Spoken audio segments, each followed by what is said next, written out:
Hey, John Crestani here, tech entrepreneur and internet marketer, and I'm excited to talk about somebody I've been following quite a bit. His name is Dan Lok. Now, he's got a monster YouTube channel of over 2 million people. I think he's the biggest marketer on YouTube right now. He's known as the high ticket closer. And I'm gonna go over 5 different lessons I've learned from watching what Dan Lok does and what he talks about on his channel. Now, whether you follow Dan Lok or whether you don't, what's important to know is he's a multimillionaire. He's known as the high ticket closer. He talks about sales and mindset and also Kung Fu. And I will be discussing the biggest lessons I've learned from him right now. Let's get it.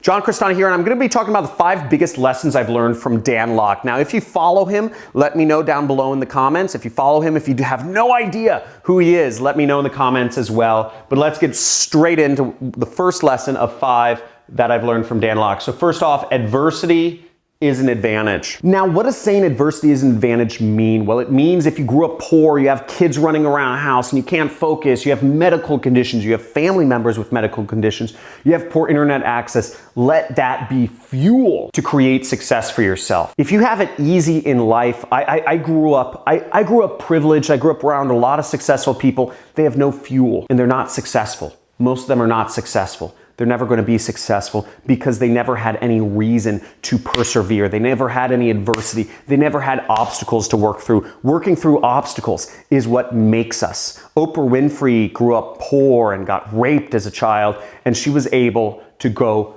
through that and fight beyond it. It gave her a reason to go above and beyond. She's now a billionaire, a black billionaire female, okay? That's a huge advantage, and she used that adversity to her own advantage, okay? Now, lesson number 2 I've learned from Dan Lok is money is a moral obligation. Why is money a moral obligation? Now, the reason money is a moral obligation is because you have an obligation to take care of your family. You have an obligation to take care of your friends. You have an obligation to provide for those around you. And if you can make money, if you know how to make money, you have a moral obligation to yourself, your friends, and your family members to make it. This is a moral obligation. Money is what fuels our lives. Unless you farm your own food, and you're probably not watching this channel. But the point is, you need money. So make it an obligation. Don't make it a, I'm gonna try. Because if you try, I'm gonna try to raise my hand. It doesn't move, but I'm trying. But I'm gonna raise my hand, and I just did it. So make it a moral obligation. Don't try to make money, make it. Lesson number 3 I've learned from Dan Lok is save yourself first, okay?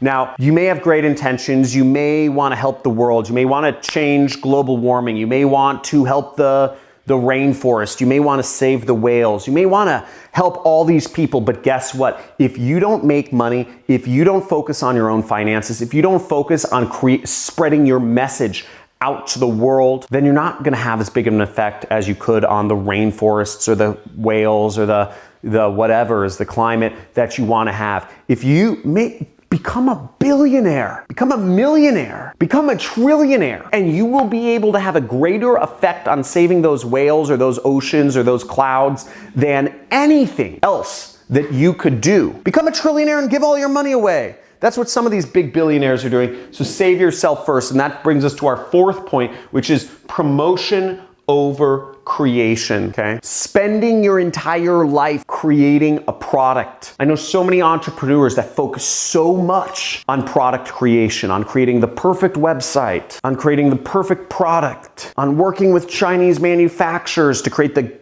great prototype that they could start selling. But it doesn't matter unless you can promote it. And you see this with people like Elon Musk. Okay, yes, he focuses a lot on creation. But when did he start selling the Tesla? Before it was even created. He pre-sold 250,000 Teslas before they were even created. And from that money, from pre-selling it, from promoting his product, before it was even created, he was able to get even more money to create his dream product, which is the Teslas, the Tesla motor stuff. So promote versus create. And we actually see this a lot among startups, okay? Startups out here in California, they will raise $5 million because they're so focused on promoting their vision. They focus on creating their pitch deck, promoting their vision before even creating the product themselves. The companies already have $5 million in the bank before they even start creating the product because their founders are just out there pitching people on their vision, their grand vision for the world. And you can do the same. Focus on promoting yourself. You could just have a vision for what can become. You could have an idea. You can be in the creation process, whatever point you're at. Sell, promote, get stuff out there. And that brings us to point number 5 that I've learned from Dan Lok, which is master, don't dabble. Dan Lok is known as the high ticket closer because he's focused on selling.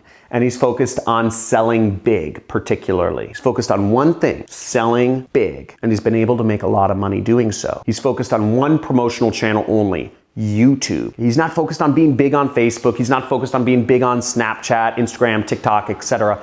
Just YouTube and just selling big. He's become a master at those two things, and it earns his company tens of millions of dollars a year. One way to reach people, YouTube. One way to sell, big. Master, don't dabble. If you try 5 things, you'll fail at all 5. Whereas if you try one thing, you will become a winner. So I hope you took something away from this lesson, or the 5 lessons I've learned about Dan Lok. Let me know what your favorite point that I made in this video was. Also, if you want to subscribe to Dan Lok's channel, I'll link to him somewhere around my head. Also, if you are not already subscribed to my channel, I talk about marketing, in particular internet marketing and starting your own home-based business every single day, every single month of the year on this channel. So make sure to subscribe, hit all notifications, smash the like button, and ask any questions in the comments. Talk to you soon.